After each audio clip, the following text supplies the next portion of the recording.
हमारी पृथ्वी में ऐसे कई स्मारक हैं जिनसे रूबरू होना अपने आप में एक अलग ही एक्सपीरियंस होता है।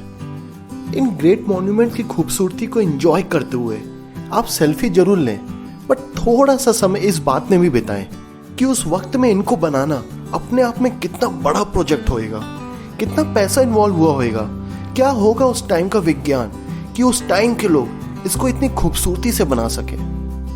बट इस बात से तो आप सहमत होंगे कि इन मॉन्यूमेंट्स को आज के टाइम में बनाने में कुछ कम खर्चा नहीं होएगा। क्या आपको पता है गीजा के ग्रेट पिरामिड्स को बनाने में आज के टाइम में लगभग 9,000 करोड़ का खर्चा आएगा। आज की हमारी इस वीडियो में हम ऐसे ही वर्ल्ड के कुछ फेमस मॉन्यूमेंट्स का कॉस्ट एनालिसिस करेंगे कि अगर इनको आज के टाइम में बनाया जाए तो ये कितना हमारी जेब को खाली करवा सकते हैं। तो फिर चलिए बिना कुछ देरी किए स्टार्ट करते हैं the beautiful apple tower of Paris से। ये iconic world most famous lover spot 1989 में 2 साल के अंदर ही बनकर रेडी हो गया था। एफल टावर की टोटल हाइट 985 फीट रहती है यूजुअली। यस, आपने सही सुना, यूजुअली, क्योंकि ठंड के टाइम में ये टावर की हाइट 6 इंच कम हो जाती है। खैर जो भी हो, बट अगर इसको आप आज बनवाते हैं तो मटेरियल कॉस्ट जैसे कि आयरन, पेंट, बोल्ट्स, स्क्रूज या फिर लाइटनिंग कॉस्ट, ये सब आपको टोटल पड़ेगा 100 करोड़ के आसपास। अब क्योंकि इसको बनाने में लेबर और मशीनरी इन्वॉल्वमेंट बहुत ज्यादा रहेगा, तो कोई भी कंस्ट्रक्शन कंपनी आपसे 300 करोड़ रुपए से कम में नहीं मानेगी। सो लैंड कॉस्ट को मिला के एफल टावर आज की डेट में आपको ऑलमोस्ट 450 करोड़ का पड़ेगा। क्या हुआ, प्रोजेक्ट पसंद नहीं आया क्या? अरे कोई बात नहीं, आगे अभी आपको और भी कई प्रोजेक्ट दिखाते हैं। शायद आप में से कईयों ने इसके बारे में सुना भी नहीं होगा। हमारा नेक्स्ट प्रोजेक्ट है मैचू पिचू। समुद्री सतह से 7,000 फीट ऊपर बना ये सुंदर साइट साउथ अमेरिका की कंट्री पेरू में है। 1450 बीसी में बनी ये 150 बिल्डिंग्स 2007 में न्यू 7 वंडर्स में इंक्लूड किया गया था। जरा इमेजिन कीजिए क्या साइंस होगी तब की, और कितने ही जानवरों को यूज किया गया होगा इस भारी ग्रेनाइट स्टोन्स को इतनी ऊपर तक लाने के लिए। अगर आज के टाइम की बात करें तो इन साइट्स में यूज किया गया ग्रेनाइट स्टोन आपको आराम से 500 करोड़ का पड़ेगा, और 100 करोड़ इसके लिए लेबर चार्जेस और क्रेन का कॉस्ट आएगा। लॉजिस्टिक और कंस्ट्रक्शन कॉस्ट मिला के माचू पिचू आपको आराम से 700 करोड़ से ज्यादा का पड़ेगा। क्या ऐसे घरों में आप रहना चाहेंगे? कमेंट बॉक्स में जरूर बताइएगा। अब इतनी बड़ी बड़ी बिल्डिंग्स बन ही रही हैं, तो क्यों ना कुछ धार्मिक काम भी कर लिया जाए। वर्ल्ड का सबसे बड़ा टेंपल एंकोर वॉट कंबोडिया में है, जिसका लोकल कंबोडियन लैंग्वेज में मतलब होता है सिटी ऑफ टेम्पल्स। ये टेंपल स्टार्टिंग में भगवान विष्णु के लिए बनाया गया था, बाद में इसमें भगवान शिव को भी स्थापित किया गया। 12th सेंचुरी में कंबोडिया में जब बुद्धिज्म पहुंचा तो ये टेंपल एक बुद्धिस्ट टेंपल भी बना। आज के टाइम में बुद्धिस्ट और हिंदू दोनों इस टेंपल में पीसफुली पूजा करते हैं। 400 एकड़ में बने इस मंदिर को अगर आप आज बनवाते हैं तो अकेला लैंड कॉस्ट ही आपको 100 करोड़ के आसपास पड़ेगा, और 350 करोड़ मंदिर का बेसमेंट कंस्ट्रक्शन और लेबर कॉस्ट में आएगा।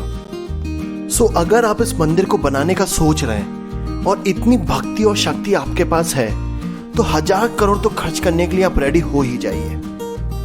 रोम इटली में बना द कोलोसियम वर्ल्ड का लार्जेस्ट एम्फी थिएटर है, जो कि 80 एडी में बना था। कोलोसियम को बनने में 10 साल का वक्त लगा, और उस टाइम में इसमें 50,000 लोगों की बैठने की सुविधा थी और कोई भगदड़ ना हो, इसके लिए 80 गेट भी बनाए गए थे। उस वक्त के रोम के राजा ने इस ग्राउंड में एंट्रेंस फ्री रखी थी, और इतना ही नहीं बल्कि फ्री ड्रिंक्स और खाना भी दिया जाता था। पूरी तरीके से लाइमस्टोन का बना यह एम्फी थिएटर आज के टाइम में बनाने में स्टोन की कीमत ही 1,500 करोड़ रुपए आएगी, और इतने बड़े एम्फी थिएटर को बनाने की कॉस्ट 1,600 करोड़ रुपया होने वाली है, और 175 करोड़ क्रेन और लेबर कॉस्ट आएगा। मतलब अगर सब कुछ को कैलकुलेट करें तो ये कोलोसियम आपको कम से कम 3,275 करोड़ का तो पड़ने ही वाला है। वाओ! अब बनाने की सोचते हैं the most beautiful and majestic Taj Mahal को। वेल, ये तो हम सबको पता है, ये मार्बल से बना मास्टरपीस को बनने में 20 साल से ज्यादा का टाइम लगा था। बट आज के इस मॉडर्न टेक्नोलॉजी पीरियड में इतना टाइम तो नहीं लगेगा, बट हाँ, पैसा उससे कहीं ज्यादा लगेगा। सो आज के टाइम में इसको बनाने के लिए 220 करोड़ तो ईंटें की ही कॉस्ट आएगी, 2000 करोड़ मार्बल की कॉस्ट, 100 करोड़ की लैंड कॉस्ट, अकेला गुंबद ही आपको 50 करोड़ का पड़ेगा और गार्डन 100 करोड़ से भी ज्यादा का। इतना ही नहीं, इसको बनाने के लिए कंस्ट्रक्शन और लेबर कॉस्ट 2500 करोड़ से ज्यादा का आएगा। और अगर आप जैसे हीरे और बेशकीमती स्टोन इसमें लगे हुए थे उस टाइम वैसा लगवाना चाहते हैं तो इसकी कीमत आपको 1000 करोड़ से भी ज्यादा आएगी। सो आज के वक्त में ताजमहल को बनाना आपको आराम से 6000 करोड़ का पड़ेगा। मैं अपनी बात करूं, मेरे लिए तो ताजमहल होटल में चाय पीना ही महंगा पड़ता है। ताजमहल को बनाना, व्हाट ए जोक। अब कंस्ट्रक्शन कॉस्ट देखते हैं the great pyramid of Giza की। इन पिरामिड को 4000 साल पहले बनाया गया था। इन पिरामिड को बनाने में 20 लाख टन लाइमस्टोन लगे थे और हर लाइमस्टोन का वेट 2.5 टन है। अगर आज आप पिरामिड को बनाने की सोचते हैं तो आराम से इसकी कीमत आपको 9000 करोड़ पड़ेगी। पिरामिड को बनाने में सबसे ज्यादा कॉस्ट लाइमस्टोन खरीदना और इससे रिलेटेड सप्लाई चेन की आएगी। इसकी कीमत ही आपको अकेले 7000 करोड़ की पड़ेगी। इन लाइमस्टोन के लिए क्रेन्स और बिल्डिंग मटेरियल की कॉस्ट 800 करोड़ रुपए आएगी और कंस्ट्रक्शन कंपनी और लेबर कॉस्ट 1200 करोड़ रुपए आएगा।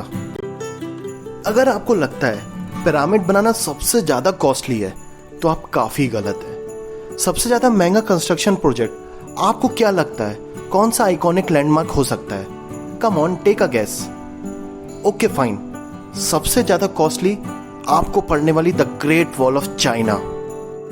Great wall of China actually में कोई एक वॉल नहीं है बल्कि it's a collection of many walls जो कि कंबाइंड होकर 21,000 किलोमीटर लंबी है और इसको बनाने में 2000 साल से ज्यादा का वक्त लगा है। बट अगर हम फाइनेंशियल कॉस्ट की बात करें तो आज के टाइम में इसमें लगे सभी इंपॉर्टेंट बिल्डिंग मटेरियल की कॉस्ट आपको 1.5 लाख करोड़ रुपए की पड़ने वाली है और इतना ही कॉस्ट आपसे कंस्ट्रक्शन कंपनी वॉल बनाने के लिए और इससे रिलेटेड लेबर कॉस्ट के लिए लेगी। सो टोटल आपको great wall of China 3 lakh crore का पड़ने वाला है। भाई मजाक हो रहा है, मतलब ओ भाई मारो मुझे, मारो मुझे, आओ मारो, अरे इतना मत मार। दोस्तों एक चीज और, ये हिस्टोरिकल मॉन्यूमेंट्स हमारी पहचान है, हमारे धरोहर है, हमारा इतिहास है।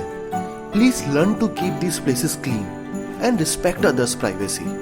हम इंडियंस ने एक पहचान बना ली है, हम जहां जाते हैं गंदगी फैलाते हैं, दूसरे कितने भी लोग आसपास चिल्ला चिल्ला के बात करते हैं। We really need to stop blaming और begging government for all. But actually में इस ब्लेम गेम में हम कब खुद प्रॉब्लम बन गए इसका हमको पता ही नहीं चला।